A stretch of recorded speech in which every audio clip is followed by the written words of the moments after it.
څو ورځې مخکې یوې جینۍ د پولیس سره رابطه وکړه او ویې ورته چې یاره پلانکي هلک سره زما تصویران دي، اوس زما کویدنه بل ځای شوي ده او دغه هلک ما بلیک میل کوي. بلیک میل دا موږ په پښتو کې وایو چې زما د مجبورۍ نه غلطه پیدا اخلي. پولیس ورته وایي چې بالکل ته غم مه کوه او زه به دا وکم دا وکم او ته بېغمه شه. خو ته دا تصویران ما ته راولېږه چې یاره دا څنګه تصویران دي چې دی تا بلیک میل کوي. مخکې به صرف د هلک دا جینۍ بلیک میل کوله، اوس دا پولیس صاحب چې دی دی هم بلیک میل کوي. کله چې داسې واقعیات وشي نو انسان سوچ کوي چې یاره وجه څه ده، ولې موږ دومره زر په چا یقین وکړو چې ته خپل تصویران ورکړو. د دې سره ما یو کتاب لوستی و د هغې نوم دی رشتې. نو د نننۍ بوک ریویو چې دی دا لږ جدا دی، په هغې کې یو افسانه وه فورډیبل برج.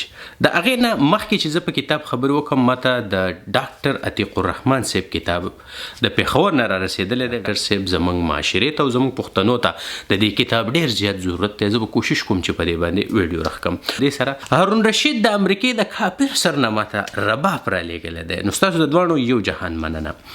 کله چې د هلک دا شونډه شنه شي او د جینۍ غوټۍ ګلونه وسپړي او په سرلی پې راشي، په دغه ټایم کې د دې دا خیالات، جذبات، سوچ او فکر دا بدل شي. په دې کوچرو خبرو باندې ډاکټر لقمان حکیم صاحب ډېره ښه ویډیو کړې ده. نو لینک په ډسکرپشن کې دی، تاسو لاړ شئ هغه وګورئ او خیر زما د حصې کنځل هم هغه ته وکئ.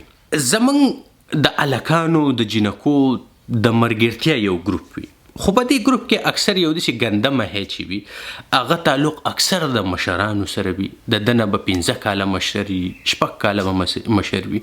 د هغو سره یو دی هلته ایني چې وروره هلته خو خلک د جینکو سره خبرې کوي، د هلکانو سره خبرې کوي او یو جدا ماحول وي. دی به بیا چې ستاسو امزولو کې کښېني نو هلته به څه وایي پلانکۍ جینۍ نه ده داسې ده، ما ته یې ټلیفون کړی و، پلانکۍ ته مې دا وویل، پلانکۍ مې که نه. او دا دروغ رښتیا به رادخ کوي. جینۍ به د ځان نه خبر نه وي او وروره په کلي کې به مشهوره شوي وي. څه لږ وخت بعد به ګورې وایي دا مې پرېښوده بله، حالن کې داسې صحیح هم نو حقیقت دا دی. نو بیا چې ته کله کور ته لاړ شي او این ته ودرېږي چې یاره دغه تور سکڼ هلک چې دی خو چې جنۍ داسې ځي ورمینېږي او چې داسې ځي ورمینېږي، دا په ما کې څه چل دی. ته هم سحر وختي سونډکۍ واړی او په فضل د الله ور روان شي. د جینکو د سوزکي مخې ته او د پلینکوش مخې ته او د سکول مخې ته ولاړې، یوې ته خاندې بلې ته خاندې بلې ته خاندې، ستا هفته ولګي، 2 ولګي، 3 ولګي، څوک نه څوک خو به درته وخاندي که نه. نو ته هم په زور ځان په یو چا باندې ورمین کې.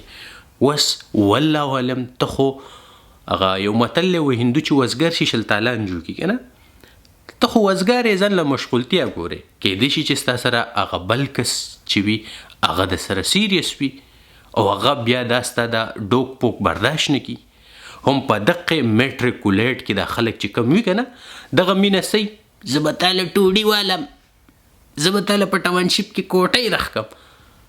وخ خوار پړقه، ته په ټوډي کې راځي ولې نه، د سکول مخې ته ودرېږې ولې نه، او ټوډي څه شی دی، مرسډیز ولې نه راولې که نه.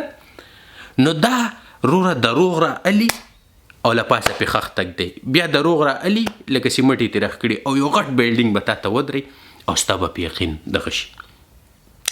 سوچ وکئ چې 10 کاله بعد ستا زوی شوی وي او د دې هلک سره ستا رشته شوي ده او تا نه بیا تپوس وکړي چې مور تاسو څنګه میلاو شوي وي، نو ته به ورته څه وایې چې هم په تکه سره غرمه به ولاړو، رنګ یې تک تور شوی و او زه به سکول ته تلم او په ما دا اوس یو اچیومنټ دی. یا دومره په اسانه باندې ستاسو په ژوند کې صرف د دقه خواري وکړه چې په غرمو ودرېدو، ژوند خو مخې ته ډېر ګران دی، دی به ستا دپاره ستا د بچو دپاره ډېر هر څه کوي. نو دومره جذباتیان کېږئ مو. او دا ګنده مهی صرف په هلکانو کې نه وي، جنکو کې هم دقه چل دی. دا د شو شا دپاره جو که نه پلان کې ټیکس وکړو، پلان کې دا وکړو، پلان کې راته دا ګفټ کو.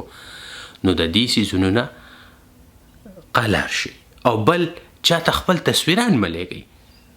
او کم کس چې وایي تصویر در راولېږه زه ګورم او ډیلیټ کوم، قسم په خدای تصویران ډیلیټ کول په دې زمانه کې نشته. د ژبې د سر نه مینه مه کوئ. مینه چې دا هغه یو احساس دی چې تا ته پته ولګي چې دا سړی په ما څومره مین دی، بغیر د هغه د ویلو نه، بغیر د څه الفاظو او دغه د ادا کولو نه چې تاسو ته وښیي. نو هغه وخت انتظار وکړئ. دې کتاب باندې ریویو ډېره عجیبه غونته کې ده ځکه چې په دې کې 6 افسانې دي او ما ورکوټي شان حصہ تاسو ته بیان کړه. نورې افسانې زما خواهش دا دی چې تاسو لاړ شئ دا کتاب واخلئ او هغه وګورئ. زه به دومره وکړم چې یوه ویډیو به ریکارډ کړمه، ویډیو به پکې نه آډیو به د دې افسانې ریکارډ کړمه او په تاسو به واورو. تر هغه وخته خپل خیال ساتئ، د چا د ژوند سره لوبې مه کوئ او د دې چلو نه په لار شئ.